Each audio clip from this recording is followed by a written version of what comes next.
welcome to this video report from Mission Projects International. My name is Nathan Clark, and this is Cody Francis. And today we'd like to share with you about our recent trip to the Democratic Republic of Congo. And you know, Congo is in Central Africa, and African countries, most of Africa is in some civil unrest, and there's a lot of poverty there. And Congo in particular has been involved in a civil war where millions of people have been killed. And so Cody, why did we want to visit Congo during this time? Well, it certainly isn't a tourist destination, No. but we believed that the Lord was leading because we had been communicating with Brother Kasongo, who had been working there. I had met him before, and he had started doing a work out in one of the remote areas of Congo. And he was sharing with us as he was communicating and sending pictures to us of the opposition that he was facing. There were apostate churches that were making their life very difficult. There was sorcerers and witch doctors that were trying to hinder the work, and how the devil, it appeared, was trying to put roadblocks, but the roadblocks just appeared to be for the furtherance of the gospel. And there were one village was opening up, and another village was opening up to the gospel. There were witch doctors that were converted, and we wanted to come and see the work there, and we wanted to help encourage the brethren to keep pressing forward and to help take the message to all of the villages there in their area. Yes. So a short time ago, we left from Seattle and we flew to Kinshasa, which is the capital there in Congo, and then we traveled out into primitive Africa, Yes. Central Congo. And tell us just a little bit about the traveling out to Koshi, where the mission station is. Well, there's two methods of conveyance that we could use. One is, which most people would use, is riding on the top of basically a large semi-truck. And but literally on top. Yes, on top. They put a cover over the top, and everyone rides on top of that. If it's sunny, well, the sun's on you. If it's raining, well, you get wet. And it's only about 300 or so miles, 400 miles west of Kinshasa, but that 300 or 400 miles takes 5, 6, 7 days, depending on how many times your truck breaks down. That's right. And so we decided that was probably not the best method of conveyance for us to take, so we were able to take a plane into Kikwit, which is a larger city in the area there. But it wasn't just any normal plane. There was, we boarded, we had a number of checkpoints we had to get through at the airport. I think we were one of the last ones on because we were foreigners. And so we got on, and as we got on, we realized that it was going to be an unusual experience, because instead of leading us to one of those uncomfortable airplane seats, they led us to a bench along the side of the airplane, and there we were staring right at this enormous stack of luggage right in front of us.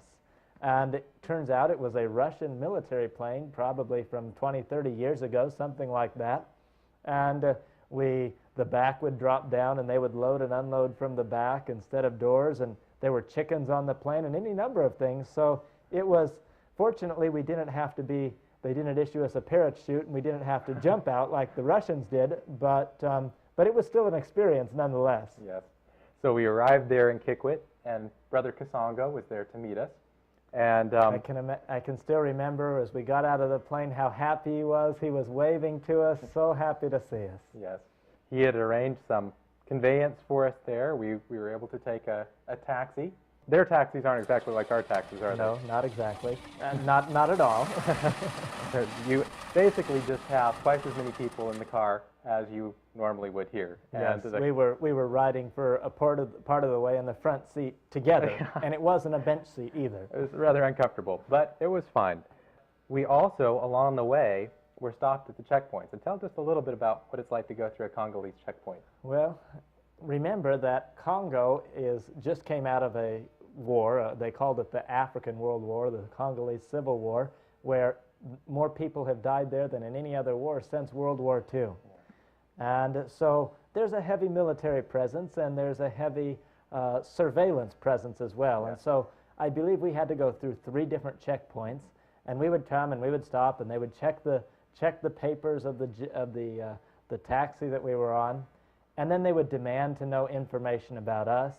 Sometimes they would demand, I mean, they would with their guns, and it was a very uncomfortable situation. We were praying. But we prayed, and the Lord got us through those checkpoints, and after riding about 4 or 5 hours to go 60 miles, we finally arrived at the mission station there in Koshi. Yes. It was quite a reception, wasn't it? Yes, it was. I can remember as we drove in, the other churches, primarily the Baptist church there, which had been opposing the work, said, "Oh, the missionaries are not going Americans to come. are going to They come." will not come here. There's a war and all of these things. They will not come." Well, when our taxi driver came up the hill and started to come to the village, he just laid on the horn, and all through town the horn was on. Then all the brethren started coming. They drove right up to the house where we were going to be staying, and we got out, and there was a crowd of the brethren there to meet us. Yes. And we prayed together. They sang a song, and we felt very welcome. Yes. And we were very tired. At that point, it'd been probably 48 hours since we had left home. Yes. We hadn't had very much sleep, so we went to sleep there. And the next morning, we woke up and started to look around the mission. So tell us just a little bit, so people can get a feeling for what it's like. What's the landscape like there around where the mission station is? Well, it's much nicer than Kinshasa. Kinshasa is a bustling city. Dirty city. Dirty, filthy city with 5 to 8 million people there. But Koshi was quiet and serene. It was kind of at the edge of the jungle and the savanna. So you looked out and there were rolling grasslands. And then you looked the other way and you could see the valleys kind of break away, and the trees and the jungle foliage there in the bottom, and the leading to the jungle more. Yes. And so it was quite a pristine area. I mean, it looked like there would be lions roaming out there. Now, we didn't see any, of course, but it looked like you're on a safari almost. Yes. And one reason it's so pristine is it's so remote. You had the Yes. opportunity to meet with one of the administrators of the sector where we were, Masongo sector. And he told you just a little bit about the area there. Tell us a little bit. Well, his territory that he is the administrator over is probably about 30 or 40 miles square. And he said there were 500 kilometers or a little over 300 miles of roads. But of that, they're really just what we would call paths. You can see from the pictures there, they're just basically a single footpath, or some bikes will ride on it. And ironically, this remote area that we were in was actually one of the less remote areas of Congo, because it had the main road going from it between Kinshasa and Kikwit. And there was that one main road that had been built 30 years ago. And as I began to ask him, now, how many people are there and how many villages? He said he knew all the statistics right off the top of his head. 128 villages.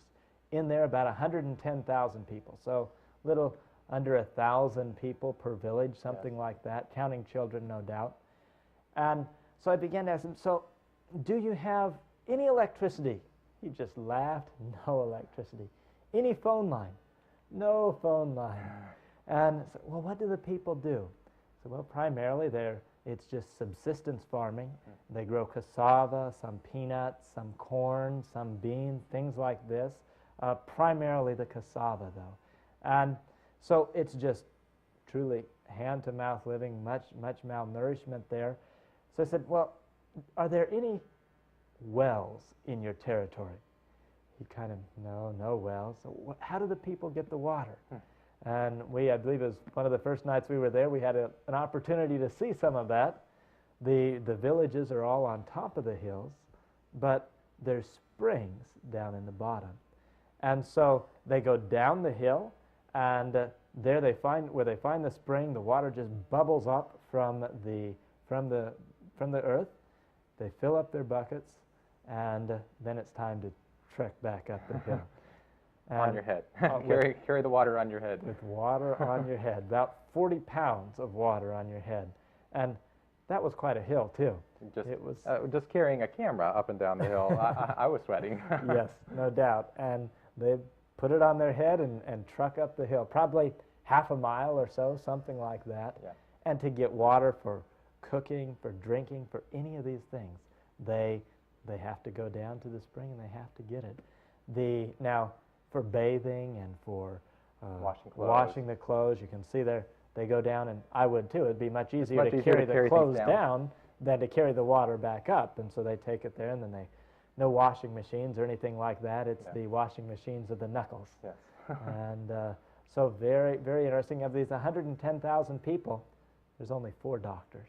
Yeah. So there's more than 25,000 people per doctor. Yes. And we were there. We saw the sickness and the malnourishment and the disease Especially among the condition. children. The children just Yeah. really made your heart sad as we would go out and we would see them at the church, and they'd have rashes and parasites and various things, and very, very primitive, but Needy. and very needy, yes. But the Lord is doing a work there, and He had called us there, and we were very thankful to be Yes. there. And we had the opportunity to live there in one of their houses. They'd actually built a house for us, and they built it. Basically, they'll take a large stick or a limb from a tree, drive that in every so often, and that's the wall. And then they weave smaller branches through there and tie palm fronds to those, and then they'll fill that up with mud. And so it's a mud-walled house. Yes. And then on top you have grass thatching that keeps the rain off. All of the materials they have just right there. Yes. No importing at all. Yes. And so it's basically you live in a mud hut. Mhm. And they built one specifically for us. We each had our own bedroom there. We called it our mud mansion. Yes. And it worked very well. It was cool during the day and worked very well. You didn't have to take your shoes off. No, because the floor was mud too. We also got to see how they live and how they eat. Tell us a little bit about their food. Well, their food is not the most appetizing to us, Yeah. but they enjoy it. Yes. It's made from the cassava. The cassava is a root crop, kind of, so we compared it kind of to corn cobs or something like that, where they grow it and then they dry it on the drying racks, dry with the sun, of course, because there's no electricity or anything like that. And then they take this and they break it up and they pound it. And you would always see those pounding into a flour, into a coarse flour. Then, because it's difficult to find it, because where they are is somewhat the grasslands, and if they're going to do any cooking, they have to carry the wood back on their heads, which some of them did while we were there, of course. But they boil the water, but so as to not to waste too much wood, they just boil it, pour the cassava flour in. Sometimes they mix it with the corn flour, and then they stir it up, and you have this glob of cassava flour that has become has become moist from the water. And then they take it, dip it into cassava leaves. Some, not always cassava leaves. That was the tamer thing that they would eat. And some of them would eat rats or other things. Not the Adventists. Not the Adventists, no, yes. They understand the message of what the Bible teaches, but they dip it in and just eat it right like that. Yes. So very, very interesting living conditions, and it was so neat to Just kind of like what has been for just decades and maybe hundreds of years. Yes. And but the main reason we were there wasn't just to see the countryside or see how the people live, but to see the work that's going on there. And the Lord is really blessing. Yes. Tell us just a little bit about the mission station and Brother Kasongo, Celestin Kasongo, who's working there. Well, Brother Kasongo has been out working there for about 3.5 years. He and his family moved there. And ironically, he had been a Baptist minister before. And he had stood up against sin and adultery and some of the leadership of the Baptist church, and was not appreciated for that by the leadership. The laity was very well-liked pastor, it appears to be, from those that you meet that knew him as a Baptist pastor. But while he was there, he went back to Kinshasa to further his education, further his schooling. And as he was there, not just did his education get furthered, but his knowledge of the truth from the Bible was furthered as well. He was going to school with a student who was studying with Seventh-day Adventists, and so he began to study. And they studied about the Sabbath. He said, this is from the Bible. I've got to follow it. And he actually was instrumental in leading a couple churches there in Kinshasa into the Adventist message. Yeah. And so I met him there about 4 years ago. He had been studying with Adventists and had been working with them some too, and bringing these other churches to the Adventist message. He helped us in an evangelistic series, and at the end of that evangelistic series, he made a decision for the Seventh-day Adventist message, for the truth of the three angels message, and he was baptized. But he didn't want to stay in Kinshasa. He had a burden for the work back in the province. And maybe he can tell a little bit about why he went there and some of the experiences he had there.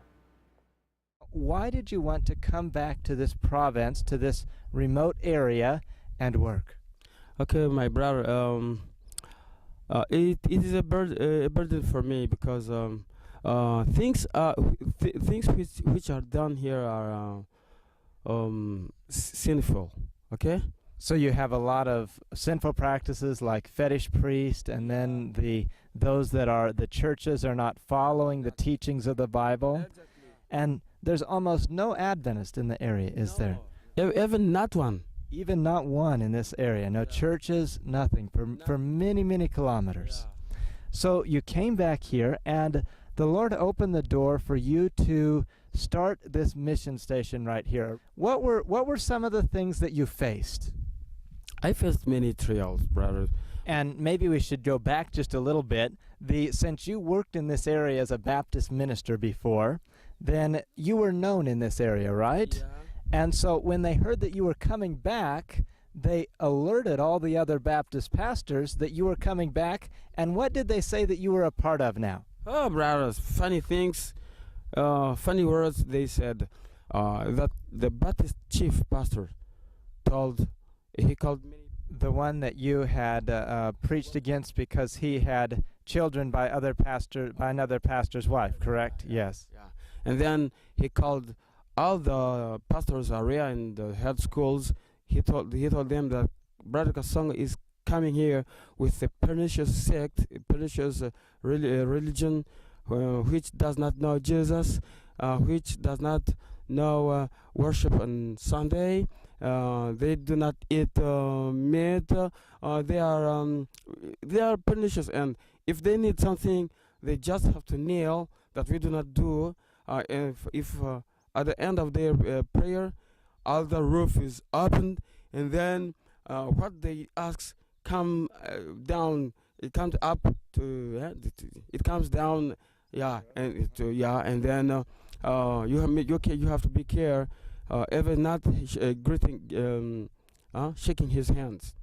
So as Kasongo returned there to work in his province, he faced a lot of opposition. Yes. Both from the native religions, the witch doctors and what they call fetish priests, and also from the apostate Christians, The Baptists that had been warned by their leadership that Kasongo is coming back. He's a member of this pernicious sect. Do not have anything to do with him. And they even warned him not to shake hands with him, and that he was coming back and that he was involved in some sort of witchcraft. We think it's bad when somebody shuts a door when we're going door to door or something, but here he was basically excommunicated by an entire village. So he returned there to Koshi, and he and his family, they lived in basically half of the house. Yes. And were working under pretty difficult conditions. But as he persevered, the Lord was able to work. Tell us just a little bit about how a wedge was opened there in the village. Well, here he is, and nobody will shake his hand or speak to him, or just a very few at least. And we knew of the work he was doing, and so we had sent some funds for Bibles and Bible studies and things like that. And he decided that maybe the best way would be at market day. Every 2 weeks they have a market day to share the message. So he climbed up on the table, said a simple prayer, and everybody is listening. Is he going to pray like a fetish priest? Because that's what they had been told. And he prayed in Jesus' name, and it appeared to be a Christian prayer. And then he said, we have a question for you. And for everybody that gets it right, we'll give you a Bible and these Bible studies. Everybody looks. Of course, most of them don't have Bibles, don't have Bible studies. And so they're listening. Is he really going to do it? He asked the question, and There were some 30 or something that got it right. And so they got the Bibles, they got the Bible study. And so here they received Bibles, they received Bible studies. So the prejudice started to be broken down. They started to have a Bible study group. And as they studied together, they came to the subject of the Sabbath and studied it from the Bible. And after a while, the Bible study group said, we don't want to just have a Bible study group. We want to worship on the Sabbath too. And so through the desire of the Bible study group itself, a church was formed, and they started to keep the Sabbath. It's interesting, even as they were starting to keep the Sabbath, even some of the witch doctors came to visit. Very interesting. They had been told by the rumors that had been circulated by the Baptist leadership that he was now a sorcerer, a witch doctor, and because we believed in kneeling, he believed in kneeling, that they would kneel, and when they were done praying, the roof would open, and money would drop down, and a Toyota Land Cruiser would drop down, and whatever they wanted. And so they were teaching that he was practicing sorcery. And so some of the fetish priests said, well, this was pretty good. That's more power than we have, so we want to get some of that power. So they came to the Bible study, and to some of them's dismay, it was just a Christian Bible study. One was baptized while Yes. we were there. So, very wonderful. And as this church was formed, people were prepared for baptism, weren't they? Yes. They formed the church, and they, well, actually, there were a couple of the teachers that had been teaching at the Baptist school, and the rumors had been circulated, but they had studied from the Bible, they saw it, and they said, let's keep the Sabbath. And so these teachers were terminated from their employment. And so they started a little school there, and it started small, and continued preparing for baptism. But the persecution didn't stop with just the termination of the teachers and the rumors and that. You said the baptism, when they went down to the baptism, the dam was destroyed. There they have a small stream that's at the base of the village. And in order to have a place that's big enough to have a baptism, you have to dam it up. And they dammed it up the day before. And that night, their enemies came and tore down the dam. Yes. You couldn't have a baptism, so like Isaac, they just built the dam again and had the baptism the next day. That didn't end the persecution. What happened after that? Well, then the Baptists reported to the authorities that they had tampered and destroyed some of their ponds where they raised fish. And so the authorities came, and they took a couple of the teachers, took them to the jail, no trial, just the accusation by the Baptist. They stripped them and beat them. And one still has scars on his back from it. They went, and they were able to get out. They were able to pay the fine, the fee, and get out, and they requested an investigation. So the authorities came with the Baptists that had accused them. They went down to the fish ponds. Nothing had been tampering with. It was the Baptists that had destroyed the dam for the baptism, not the Seventh-day Adventists that had destroyed the fish ponds. And so here they were put in jail, they were fined, they were beaten for their faith on a totally false allegation. It reminded me of Paul and Silas in Philippi and how chagrined the Roman authorities were when they had falsely beaten Paul. And so one of the policemen got up in front of the whole village, and what did he say? Well, he rebuked them and just said, why are you doing this? This is not a Christian thing to do. I thought you're Christians and things like this. So the Baptists were humiliated in front of the entire village. And so the village started to see the difference between the spirits of what was going on. Here were the Seventh-day Adventists that were following the Bible, and they were not vindictive, but here were the Baptists making false accusations. Yes. He is very careful as he studies with the people to make sure that they know the truth. Yes. They study all the way through the Bible studies, and so it took about a year to prepare the first set of baptismal candidates for baptism. But the work has continued there, and the school continued to grow. Grew to, it sounded like it was about 200 students. 250 or something like that. About that size, but there was more opposition. And let's listen to Kasongo as he tells about how they tried to shut down the school. We don't have much time to tell you all the persecutions, but the main one was lastly on September 4, when we just wanted to reopen the school. So there was a summer break, and it was time for the school to open again. Yeah. Okay. And then one Baptist pastor got their microphone, and by the night at 4:30, they began to say with in a loud voice, Adventist school and church were closed because it was a pernicious religion. And then after some days, we will see the national education, provincial education will come here to concretize and close effectively the school. So right when school was going to be open, in fact, the very night, the next day school was going to be open, they went through the village saying, don't send your children to the school because it's going to be closed. And then the government officials did get involved. And what did they do? First, traditional chief sent us a letter that I don't want to see you again in my area. And then there was an investigation by the authorities. Please tell us something about that. Yeah, and then I was brought to the territorial authority to compare. The authority saw that Baptist church was wrong, and then he began to speak angrily against the Baptist authority. And then, as he saw that, he changed his mind and began to refuse all that he did. And then the authority was obliged to send someone else to come and to investigate here in spot in our mission station. So they were trying to close down your school and your church and your work here. And through the traditional chief, and then through the investigation in the territorial administration, and you got brought before the court, as it were, you and the head Baptist you had rebuked because of adultery, and so you're before the territorial government, and the government says, look, what Kasongo has done, what is not wrong. The Baptist church has been wrong. And so the Lord sustained and answered prayer, and so your work was able to continue, correct? Yeah, my work is just continuing. And then the authority encouraged us, and he said publicly that this is the church in which we hope that we can obtain the change of the people mind. So the authorities even said, we hope that this church will be able to change the people's characters. And what a great testimony that is.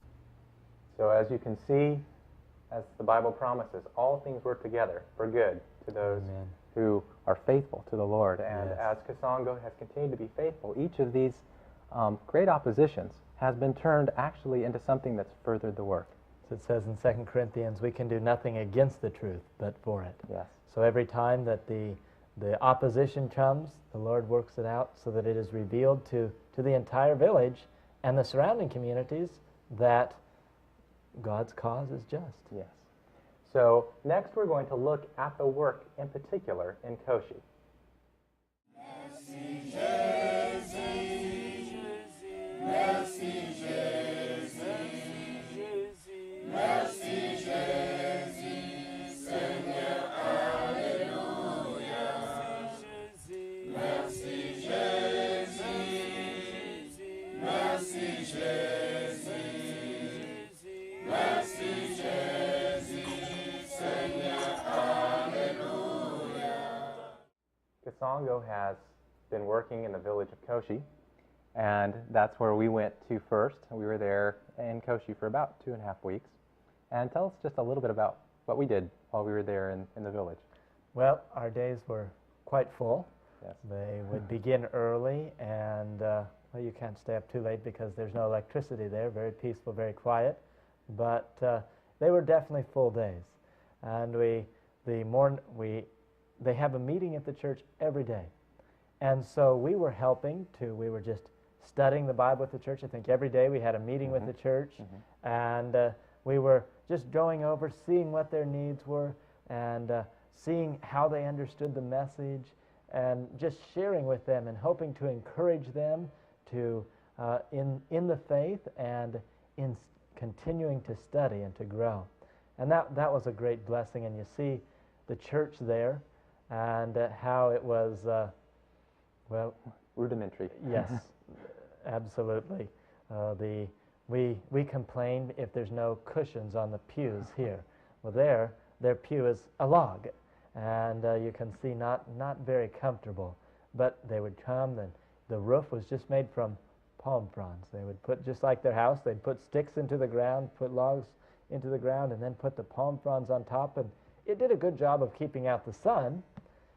But we were there in the rainy season. It didn't do a good job of keeping out the rain, and in fact, it would just funnel the water into certain places, and so if you were there, you were going to get very wet, which did happen a time or two.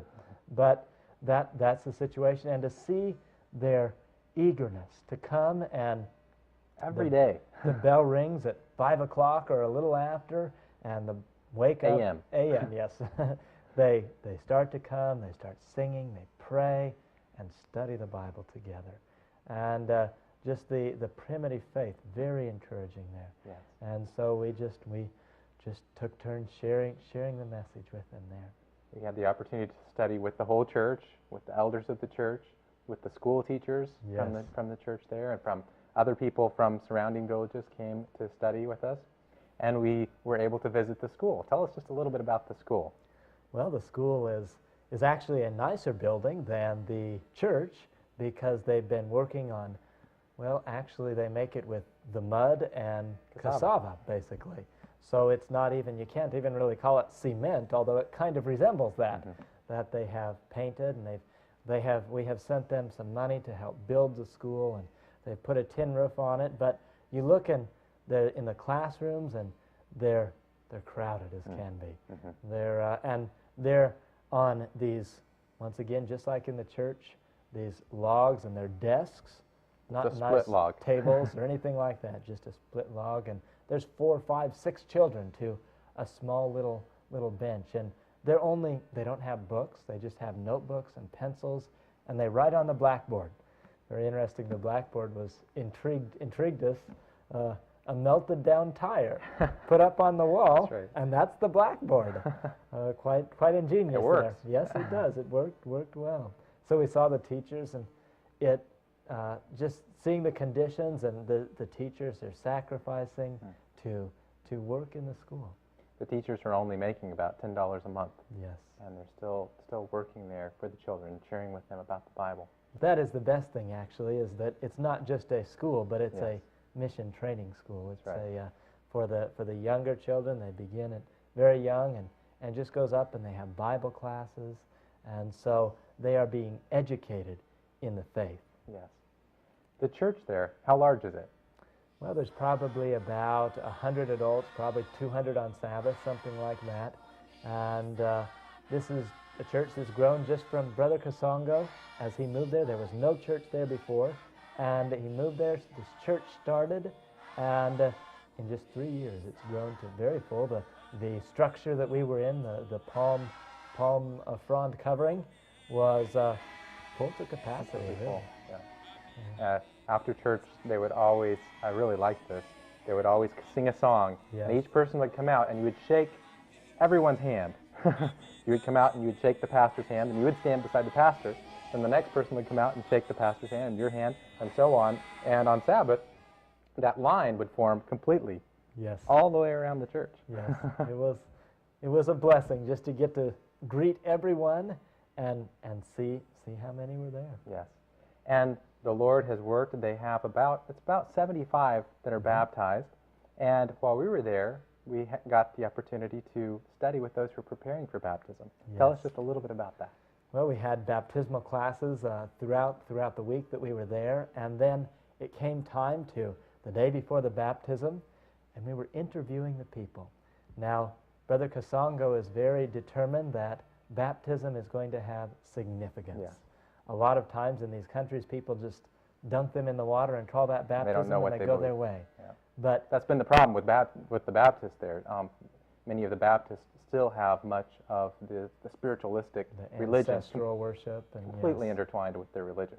And so, but Brother Kasongo is very, very diligent, and he interviews each one. We were able to interview We took about 37, 6 I think. hours Yeah. interviewing people, and one. And then we would pray with each one individually. And there were some, unfortunately, that weren't quite ready, but many were ready. And we would talk to them, and we would ask them, why do you want to be baptized? Yes.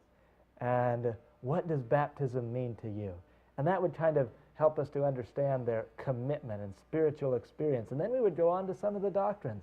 What can you tell us about the state of the dead? And what do you believe about the second coming? And these types of things. And dress and diet. The practical tithing. We found that generally asking the men about diet was what revealed the most, and asking the women about dress is what revealed the most for individuals, just to see that the struggles that each individual would have. And as we went through, we saw, we would ask them the question, they would say, no, we don't, we're Adventists from the Bible, they don't believe in eating meat. And we would ask them about jewelry, because jewelry's, even though it's very primitive, it's very important to them in the culture there. And we'd ask them, and they'd say, no, Adventists, we don't, the Bible teaches we're not to wear jewelry. And to wear modest clothing. Yes, they would be speaking in their language, and they would say modest, and then they'd go down to here, and so you could say, yes, they're saying modest clothing, covering everything. And so it was just wonderful to see. These are people, of course, they've been studying the Bible, not just once a week, but every day, some of them for 3 years. Yes. And that they have a grasp of the message, and they're following it, too. Yes. And it was wonderful to see how much they wanted to be baptized. Yes. The great desire when each person was, when a person passed the examination, there was great rejoicing. They would sing a song for them, and when someone failed the examination, it was very sad. Very sad. I remember in particular one little girl who passed the examination. Her name was Patience, and she was only 13. And so we asked Kasongo, she seems very, very young. Is she really ready? He said, well, you examine her for yourself, you see. And as we found out, her parents, her father was a Catholic, and he had opposed her coming to visit at the mission station. Yes. But even at 13 years old, she was still anxious to come. And She had made a decision. She had been and touched by endured the truth. opposition. That's right. And she was ready. Yes. As we questioned her. I also remember one of the older men who often, life is very hard there. Yes. And you could see that on his face. Sometimes he looked kind of dour. But do you remember how excited he was? Oh, yes. I remember his wife had been baptized at a previous baptism, but he had not been baptized yet. And he came in, and the very sour expression, and we began asking him questions. What do you believe about the law of God? We must keep the law, and we must not eat any unclean meat or anything. And he didn't break a smile very much, but he was very firm about what he believed. And so he said, well, we prayed together, and asked the Lord would bless him on his baptism. And he got up, and he just about jumped through the ceiling, and he went out the door, and we hear shouting and all of this rejoicing outside. We see, they looked out. Oh, they're so happy that he's passed and that he's going to be baptized. Here's this sour man that he just was full of joy when he realized that the next day he was going to be baptized. I think I'll always remember the smile on his face. Yes, quite touching. There was one man who had been a witch doctor who was there. And earlier he had given Kasongo something. While we were speaking, I can't remember if it was you or I, one of us was speaking, and he came up and gave Kasongo something. What was that? Well, we were having the baptismal class, and he came up and he gave him a little piece of paper, and Kasongo said, oh, we need to look at this. We said, well, we're in the middle of a meeting right now. We can't look at it now. And, okay. And later when we were at the house, he said that because he's going to be baptized and commit his life fully to Jesus, he's giving up all of his charms. He's used this. It was passed down from his ancestors to him. And I can't remember what the charm was supposed to do, some spiritualistic charm. And he gave up this recipe and said, burn it for me. I am giving my life fully to Christ. Yes. And what a testimony. When you see people, it's evidence that the Lord is blessing the work.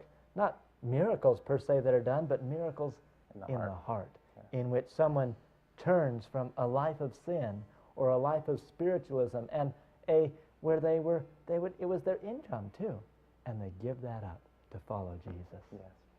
Well, we we were able to see how the work is really going forward in Koshi. Yes. But it's not just there in Koshi, is it? No, not at all. The work is going forward in other places as well, and we'll talk about that next.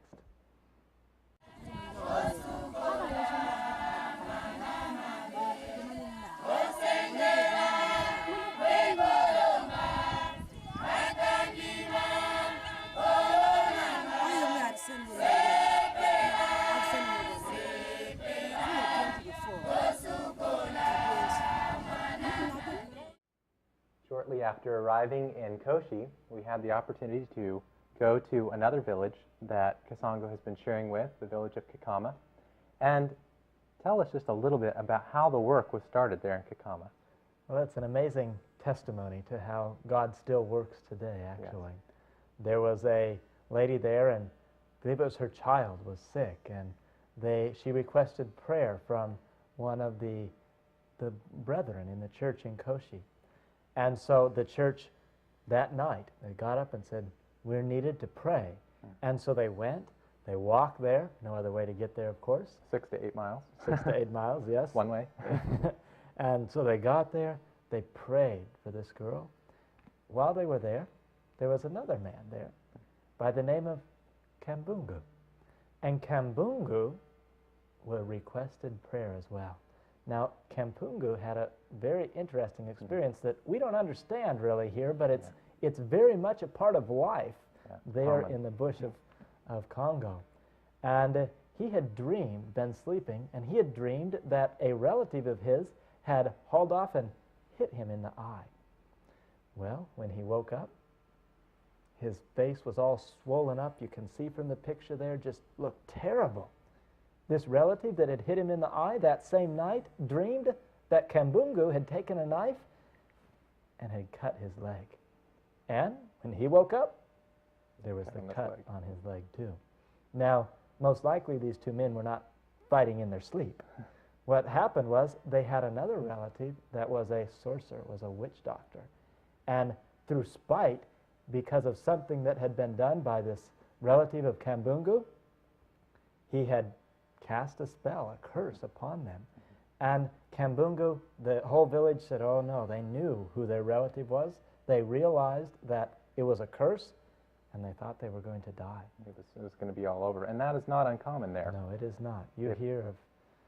For those who are not Christians, they're constantly under the fear of the witch doctors who cast spells that through the power of the devil really do work. Yes. And really do kill people. Yes. And we met people that had personally killed people through these mediums. Yeah. And so Kambungu realizes his need and hears the church, and he asked for prayer. Now, Kambungu was not a Christian, but he asked for prayer, and the church prayed for him.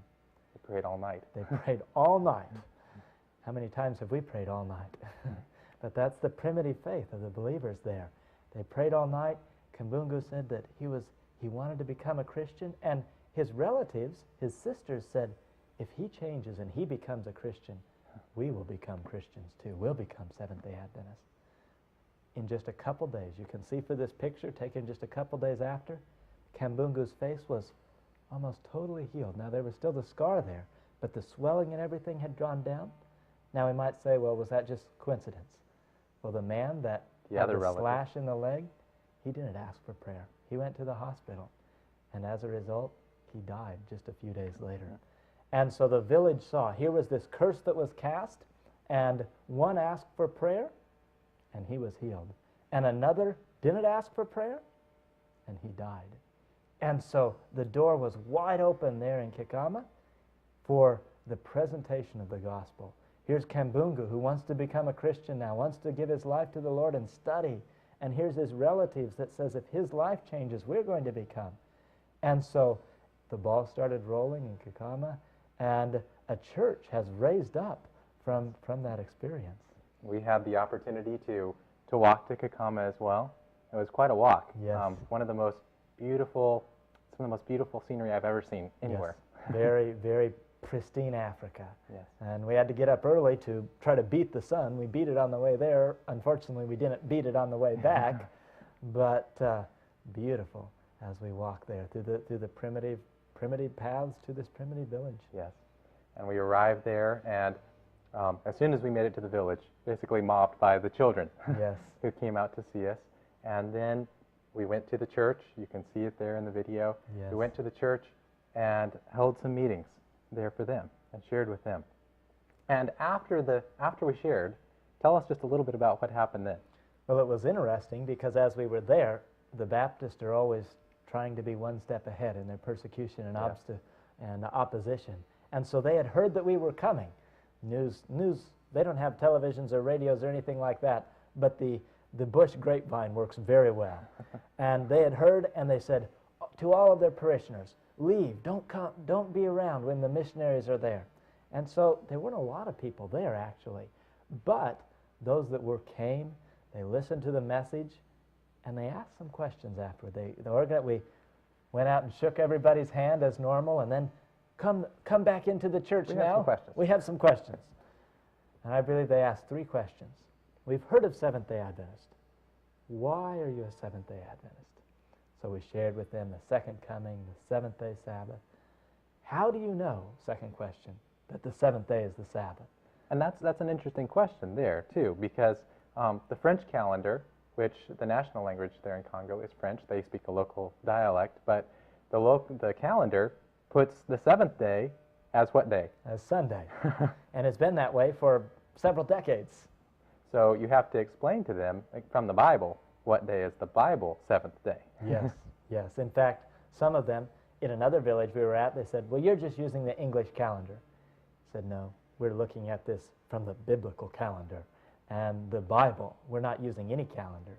So we went straight to the Bible, shared it with them, and you could see, I mean, the Holy Spirit was there. Conviction was beginning to rest upon their hearts. And the next question. their third question, why does everybody keep Sunday? How did it get changed? You could have asked 3 better questions. And so we shared with them about that. The Lord blessed, and they said, now we see. They were just from a 15-minute, half an hour Bible study, 3-question Bible study, they were ready to make a decision. Yes. And they did, right Yes. then and there. And you can see from that just the openness, because the area Adventism really has never penetrated there before. There's no Seventh-day Adventist churches for just dozens and dozens of miles, probably hundreds of miles there. And it's just a wide open field. Yes. And you can see, one of the questions they asked, you're using the same Bible as the Baptists are. How don't they see this? They've never heard of the Sabbath before. They see it from the Bible. They're convicted. They make a decision for it. Yes, yes. And even we had the opportunity to visit with a Baptist pastor. Yes. Who had accepted the truth. And let's watch just a little bit of our interview with him. With me is Brother Celestin Kasongo and Brother Manasseh Mutaba. Manasseh Mutaba. And many of the villagers have also gathered around to observe the occasion as well. Okay. And now I just want to ask a few questions to our brother Mutaba. Mutaba. Okay. And I understand that he used to be a Baptist pastor. Is that correct? Of course. Okay. Yes. Now, I want to ask you how you came to know about the Sabbath. He came the day of the market, and then he was hearing me so many times about Sabbath. And then at the beginning, he was not agree with us because he believes that the God's day is Sunday. And then when he told him, and we went with some Bible passages, Yes. and then he believed that Sabbath was really God's day. So here was this Baptist minister who came to the market as Brother Kasongo was sharing, and as he came, studied the Bible. First he didn't think it was true, and found that pearl of great price, that precious gem. And here he was without an income now. And he gave up his income, his livelihood, his friends, his colleagues, everything for the truth of the Bible and for the Sabbath. And what a testimony that is. And not just that, but that man had the privilege of being baptized when we were there. Both he and his wife. He and his wife. And what a blessing that was to see this man who had been a Baptist minister make a stand for the 3 angels' message. But this I know as we walked into the village, now Koshi is situated on the main road that has maybe 5 cars a day go by, but still, it's the main road, it's the main thoroughfare there. Now, Kikama certainly is not that, and maybe you can share with us just a little bit of what it was like when we walked in there and what the impressions we got were. Well, Koshi there is along the main road, so the people there have more clothes, have things that you would see. Their industry is more commerce, selling and That's the right. goods that then get transported. But as you get out to Kakama, the people there barely have anything to wear. We saw one child who just had basically like a towel or a cloth about it. wrapped around. Others And- that the dress was just so totally torn that there's nothing there really. Yes, just extreme poverty. And there, in that village, there's not a single school, not a school run by anyone. And there were quite a few children. There were many, many children. I remember there were so many children that gathered around. You said, well, we need to tell them a children's story. And so you told them a children's story. They gathered around and they listened intently. And very sad, though, just to think of these children. And not just do they not have clothing, but you can see their distended bellies showing that parasites and malnutrition and this type of thing. Mhm. And they're not being educated. They don't have a school to go to, anything. Yes. But yet, their hearts are open to the Yes. truth. And I know that there are teachers. Yes, there are. We talked to the teachers. And tell us just a little bit about what the teachers are willing to do. Well, the teachers are willing to go there and to teach, and even with we figured just having the first 6 grades would be very helpful there, and just 3 teachers. One could teach a grade in the morning, and then another grade in the afternoon, and we would hope that it could be supported with cassava and the growth there. The children could work in it, the parents to pay the tuition and things like that. Just it wouldn't take very much. Just some dedicated brethren that would go and would be in that area and say, yes, we're committed to help these children and not just teach them how to do arithmetic and geography and French and this type of thing, but teach them the truths from the Bible, truly a missionary school there. And that was, as we met with them and their request. A lot of times I listen to requests and say, is this a request that is just going to benefit them personally? Or is it going to benefit the people as a whole? And the request was, see this simple palm leaf structure? We really would like a church to worship in. And we really need a worker that can teach us more of the Bible and a school that we can educate our children in. Yes. And you look at those requests, none of those are selfish requests. Those are requests that will help the betterment of the village, not just share the message, but also help improve their quality of life as well. And we can see that the Lord is working there, and there's much to be done there. Yes. But it's not just there in Kakama. Is there more to be done? We're going to look at the next section, how the Lord is opening the doors in more areas than just Koshi and Kikama in the central bush of Congo.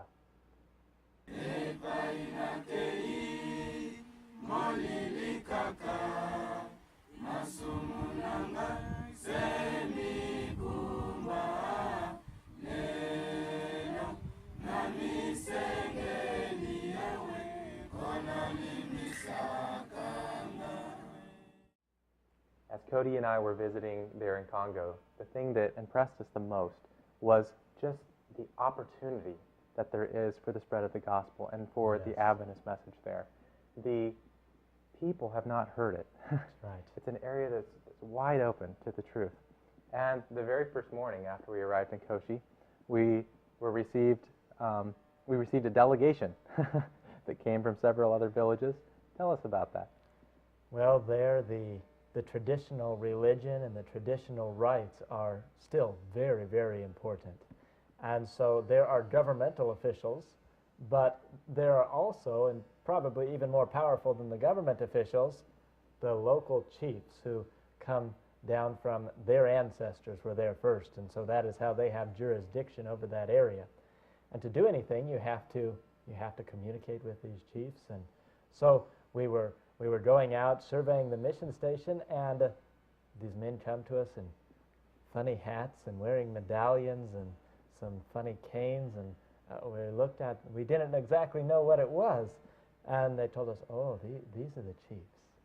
And so they had heard, like I said, the grapevine in the bush, even with no phones, it travels quite well. I don't know how they heard in one day or one night that we were there and had organized and came to meet us, but they came, they welcomed us, they were glad that we were there, and which was a nice break from the military roadblocks that we had just been through the day before. And they were very thankful to see us, and they said, we appreciate the work that you're doing here. We like the work here. And something that they said that I was just so thrilled to hear it, was they said, we believe that this church is what is going to change the mindset of the people here. Yes. Because, as we mentioned before, the Baptist churches and other churches have just kind of mingled Christianity and spiritualism, the ancestral worship. But they could see a difference from the persecutions that they've endured. They could see that the Seventh-day Adventist church was changing the people there. And so they said, we want you to continue doing the work here. We want you to expand it. And they came, and they were asking for help in their villages. Now, they weren't just asking for any help. And they were asking, they said, we want you to continue the work here in Koshi, but in our villages that we represent, we want you to send missionaries here. We want you to send and have churches and start churches in these villages and schools to teach the children. These were not selfish requests. They were longing for the message. Yes. And these leaders were throwing the doors open. And we went through and we asked them, how many villages are under you represent, right? And went through the regional chief and the lower chiefs under him, and there were probably, about 30 villages. 30 villages that were represented. And here the chiefs, the leaders are saying, come, establish a work in our village. Not just so that there's some monetary support or something, but what they want is the message. And the change of mind. The change of the mind. They have seen the work that the Holy Spirit is doing through Brother Kasongo and through the study of the Word of God, and they want that in their areas. Yes. What a testimony when you get a delegation of men of the world, leaders in the world, that say, we need this message in our places because it helps the people. Yes. And we met with them, which was quite an experience, just to sit down and talk with chiefs. Yes. Kind of a very formal exchange. Yes. And after we met with them, we had the opportunity to meet with an individual whose life had been changed. Yes, there was a number of groups that came to meet us that very first day. We just were entertaining groups at first. And this was a man that he used to be a fetish priest or a sorcerer. And he'd come in contact with Brother Kasongo, and Brother Kasongo had shared with him how he could be saved. And he wanted freedom from the guilt that was just pushing him down because he was not happy. He was making money as a sorcerer, but he wasn't happy. And let's let him share his testimony and how the Lord has worked in his life. Here with me is Brother Masui Kimba.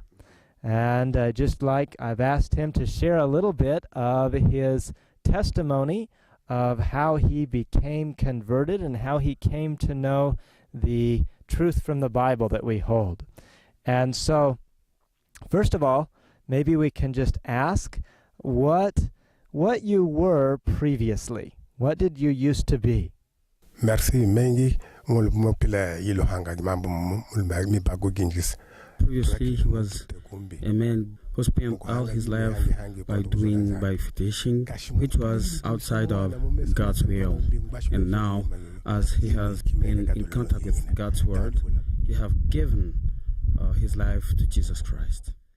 And so we can see how the Lord has worked through this former witch doctor's experience and Yes. how he has been converted.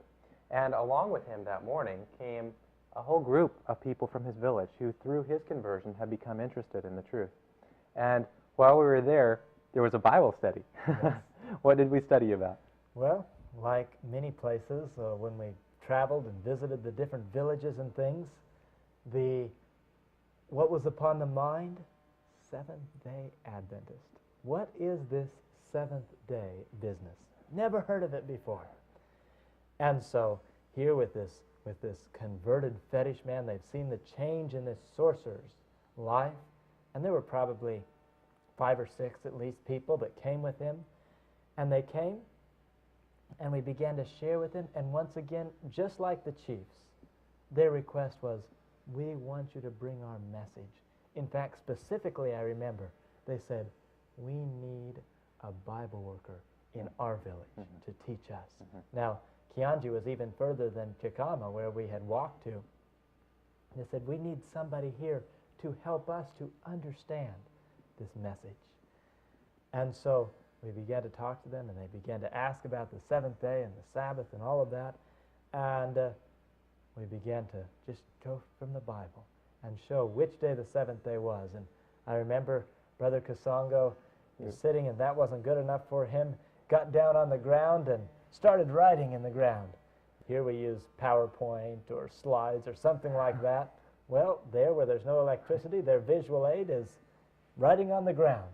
And I remember he wrote, okay, so the first day is when Jesus was resurrected. 1, 2, 3, and all the way he had them count. So which day is the seventh day? And Saturday is the seventh day. The Sabbath is on Saturday. And you could just see the light dawning in their minds. They have never heard about it before. And when they hear about it, it clicks, and they're ready to follow. And so we had this Bible study with them, with the village. We said, you know, we realize your need. We want to help you to learn this message. We want to help you to have an established church worshiping in this village as well. Yes. And as Kasongo has traveled to Kianji and Kakama and all these other villages, each place that he goes, he has these Bible studies. And Yes. there's churches that have sprung up in other villages as well, isn't there? Yes, we traveled to Kikama, where there was a church there. We went to Masongo, which was even further than Kikama. I think it was 9 miles or something like that away from Koshi.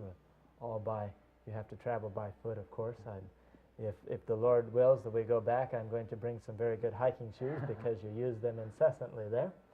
But we walked there, and fortunately we got up early. There was the rain, the torrential downpour, and we had the good fortune of being not too far from a village, and we ran into somebody's house, and they accommodated a group of 10 or 12 people right in their house, all squeezed together, waiting for the rain to subside. And then we marched on and came, and there's a church meeting there. Once again, simple palm frond church, and we studied with them, we shared with them about the Advent message, and the group just grew. And once again, chiefs came and sat at the very front.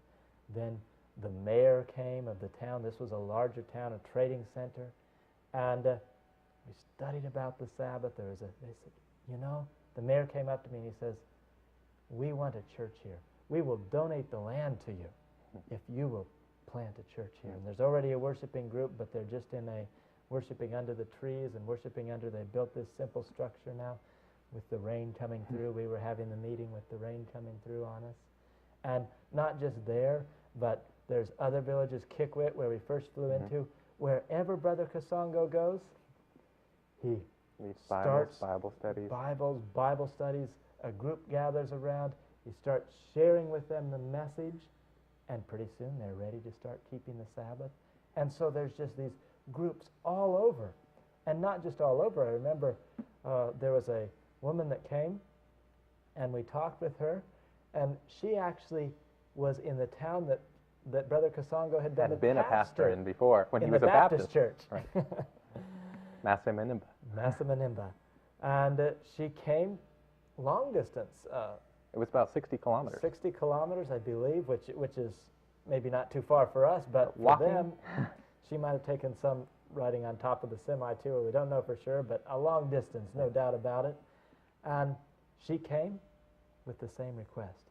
We want the message that you have. She said, we need a church here. And how did it start? When Brother Kasongo, when he was hauled in before the authorities for having the school in which the Lord worked, and they were able to keep the school in operation even though the Baptist persecution, he had to go to the court there. And when the judge ruled in favor of the Adventist message, he wasn't just idly waiting there for his court appearance and that. He was sharing the Bible there. And he met people that used to be his parishioners in the Baptist church there in Masamanimba, and they said, oh, Brother Kasongo, so good to see you. And he begins to share with them. And there's a group, and she was the delegate from the group that came and said, we're so glad you're here. We need a church, even if it's just a simple one, just like these palm fronds. We don't care. We need the message. And over and over again, we just saw Village after village. and there's even those that were opposing. And I was just amazed everywhere we went. Not the closed doors like we see here. Doors open wide, saying, please, we need the message that you have. We want you to come and start a church. We want to know what the Bible teaches. Amen. It was, praise the Lord. Yes. One of the brothers that, his story really touched my heart. His name was Jean Albert. Yes. And Jean Albert is what we would say here. And he had been sent as a representative from several villages and from several Baptist churches, actually. Yes. They had received some of the Bible studies, some of the Steps to Life Bible studies. And it's very interesting how he came in contact with it. Since Koshi was on the main road, he was riding on top of the truck, and he sees the sign by the main road. Seventh-day Adventist Church. What is this? And so he gets off, and he goes and he talks to Brother Kasongo and says, what is this, Seventh-day Adventist? What is this message? And so he's there for 2 weeks. He gives him a Bible study. He's convicted. And he takes the it Bible back. stays back. And it's, I think it's 150 kilometers away long or ways, something like that. It was over 100. A long ways. And so he goes where Brother Kasongo's never gone with Bible studies, and he shares with the church there. And the church... Churches. Churches, yes. And these churches, they say, this is the truth from the Bible. This is what we need. And so they send him back. And he was there while we were there. We got to know him. Although we could not speak French as he did, we still developed a rapport with him. Yes. And I remember the first night we were there. He was kind of our guard. Yes, they had not put the locks, which is a nail bent over on the doors yet. And so he stayed up all night to be our watchman. Very faithful. If there was a job to do, you could count on him doing it. Him being there right in the thick of it. He was the timekeeper. And he would, 5 in the morning, the tire rim, he would be out there beating it, waking everybody up. Yes. And to come to the meeting, a very faithful man. And I remember, I think you were teaching, and you're asked about the Sabbath. Yes. And I asked a question about, how do we know about the Sabbath? What does the Bible say about the Sabbath? I can't remember the exact question, but he rattled off a whole Bible study. Yes, just the verses, verse after verse after verse on the Sabbath and why the Sabbath is true according to the Bible. Yes, yes. Well, we have an interview with him, so Yes. let's share a little bit of what as he tells us his story and what he's doing for the Lord there in Congo. Maybe you could tell us when you first came in contact with Seventh-day Adventists. Bon, certainement, j'étais en passage Just he was passed by here, and then as he heard that there is an Adventist church here, he came to me and I shared with him the Marshall's Bible study, and he was touched. And then he took some copies, he went back and shared with the brother there, and they all were touched. And then they chose the delegation of many persons. They sent him to come here and to learn more, and then go back. So Brother Jean, we hear how he was working, how he is working there, and how he's going back to the villages. He was there preparing to be baptized. And he'd come the first time, I think it was for 3 weeks? 2 weeks or 2 something. weeks, and then he'd come back for a full month. Yes. To study and to learn more. Study every day. Every day, and he was well grounded while we were there. You remember the interview Yes. that we had with him before his baptism? When we got finished, we got up from praying, and he said, Seventh-day Adventist. Yes. He was so excited, and he was baptized there. How happy he was Yes. to become a part of God's faithful last-day people. And he is going to be a powerful missionary. And he's not being paid.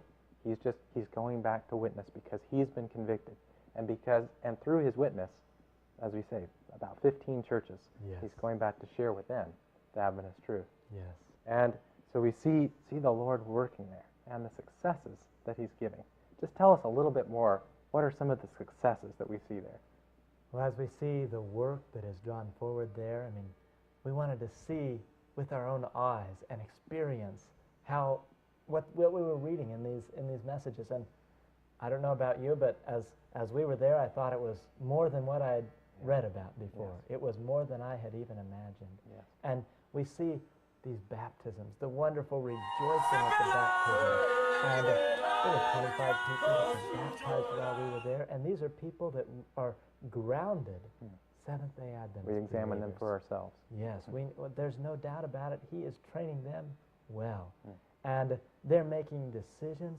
They're leaving their employment, whether it's the Baptist school or the fetish priest or whatever. Or Baptist pastor or Baptist layman or whatever. Anything to stand for this truth. And we've seen the testimonies and those that say, I gave up my fetishes. I'm standing for the truth even though my father or my relatives are not standing for the truth. I'm enduring. We see those that have been beaten for their faith. The Lord is working here. And there's no question in my mind that these are, that the Lord has blessed, and that there is a door wide open to the gospel work here. And it is just phenomenal and just humbling even to think that the Lord led us there and that we can have a small part in that. You know, I remember a verse that this reminds me of as I got back and was just looking over some of the verses in 1 Corinthians chapter 16, verse 9. Paul said, For a great door and effectual is opened unto me, and there are many adversaries. There are many adversaries, but a great and effectual door is opened for the Lord's work here.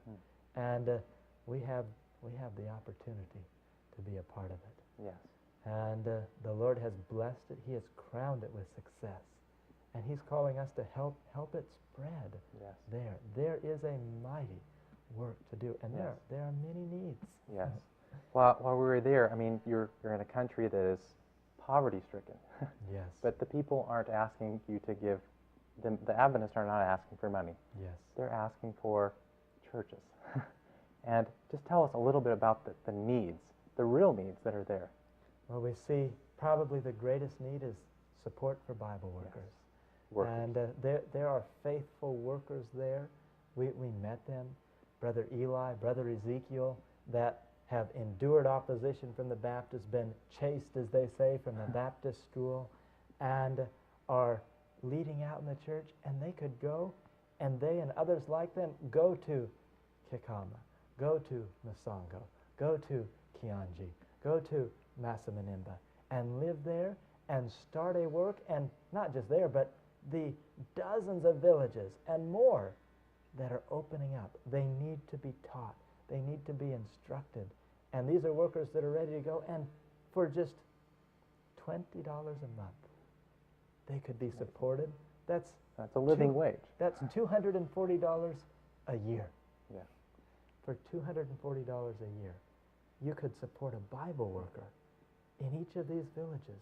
Think of what could be done, of what the potential is. It's amazing when you think of it. And another request, you remember the Bible study that went to John Albert, the Bible study that went in Kikwit when Brother Kasongo was there, or Massa Manimba.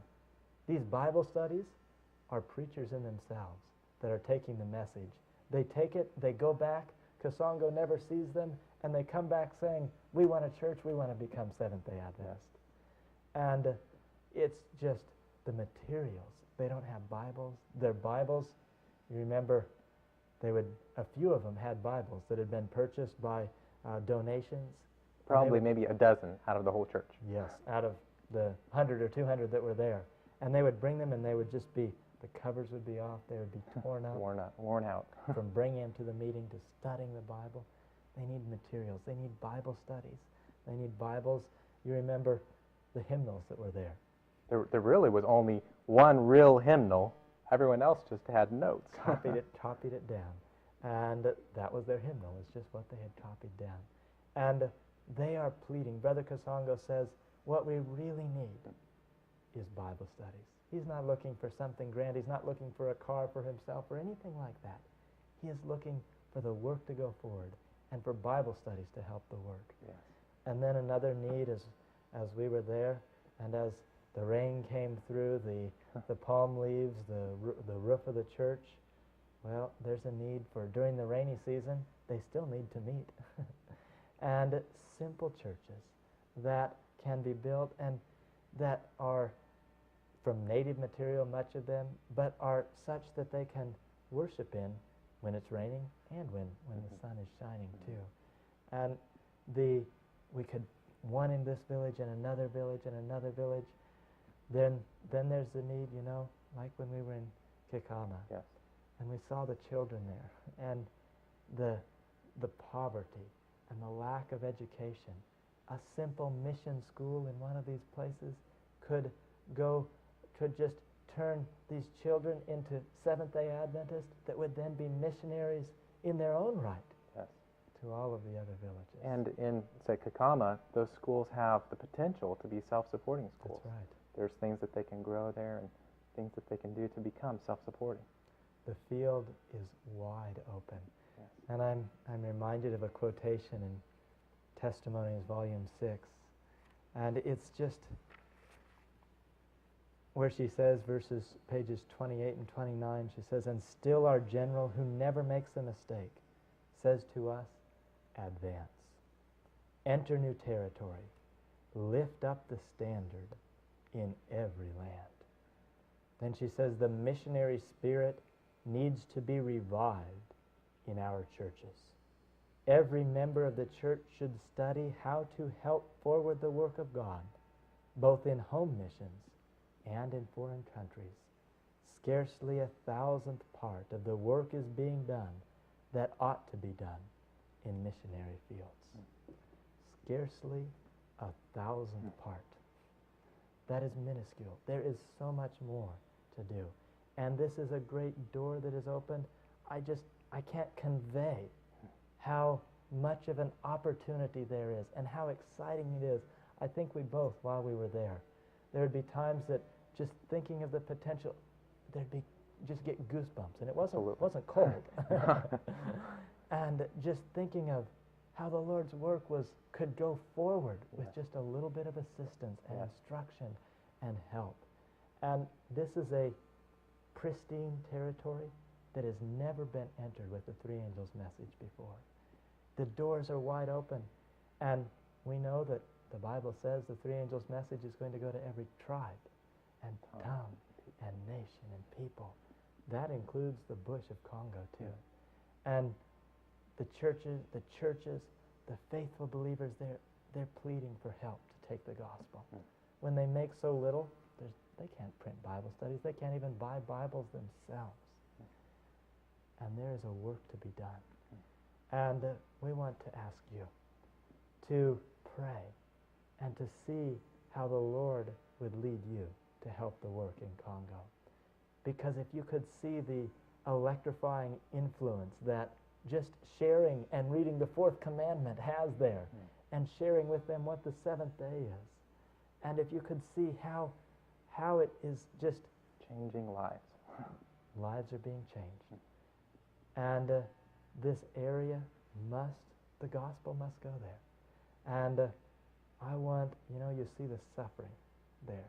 You see the children with no education, with hardly any clothes, with the pain and the disease. You see the war that has ravaged the country there. This needs to come to a close. But it can only come to a close if we help them to finish the work in their area. And I want to help them finish the work. And we want to appeal to you to pray for them. They are praying for us. Pray for them that they might finish the work. And ask the Lord how you can help finish the work in this needy area in Congo.